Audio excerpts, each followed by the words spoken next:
Everyone, chicken gravy curry preparation కోసం శుభ్రంగా clean చేసిన చికెన్లోకి కొంచెం పెరుగు, సరిపోయినంత రెడ్ చిల్లీ పౌడర్, సాల్ట్, కొంచెం పసుపు, ధనియాల పౌడర్, అల్లం వెల్లుల్లి పేస్ట్, కొంచెం ఆయిల్ వేసుకొని ముక్కలకు ఇవన్నీ బాగా పట్టేలా కలుపుకొని ఒక హాఫ్ అన్ అవర్ పక్కన పెట్టేద్దాం.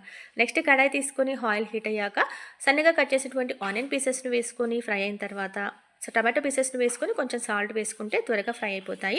అందులో కొంచెం పసుపు, కరివేపాకు వేసుకొని ఇది కూడా ఫ్రై అయిన తర్వాత అందులోకి మ్యాగ్నేట్ చేసినటువంటి చికెన్ పీసెస్ని వేసుకొని ఒకసారి కలుపుకొని లో ఫ్లేమ్లో పెట్టుకొని వీటిని ఫ్రై అవనిద్దాం. ఈ ఫ్రై అయ్యేలోపు మనము కొంచెం వేడి నీళ్ళని ప్రిపేర్ చేసుకుందాం. కొంచెం గోరువెచ్చని నీళ్ళని వేసుకుంటేనే చికెన్లోకి చాలా టేస్టీగా ఉంటుంది. మసాలా పౌడర్ కోసం లవంగా, దాల్చిన చెక్క, ఇలాచిని ఈ విధంగా పౌడర్ చేసుకొని పక్కన పెట్టేశాను. నెక్స్ట్ చికెన్లోకి వాటర్ ఫామ్ అయ్యి అవి ఉడుకుతూ ఉన్నప్పుడు కొన్ని వాటర్ యాడ్ చేసుకొని ఒక 10 మినిట్స్ వాటిని హై ఫ్లేమ్లో పెట్టుకొని మనము మగ్గనివ్వాలి. తర్వాత కొంచెం కొబ్బరి పౌడర్, ధనియాల పౌడర్, గరం మసాలా పౌడర్ వేసుకొని ఇంకొక 6 మినిట్స్ మగ్గిన తర్వాత కొత్తిమీర వేసేసుకుంటే చాలా చాలా టేస్టీగా ఉండే చికెన్ గ్రేవీ కర్రీ రెడీ అయిపోతుంది. Thank you.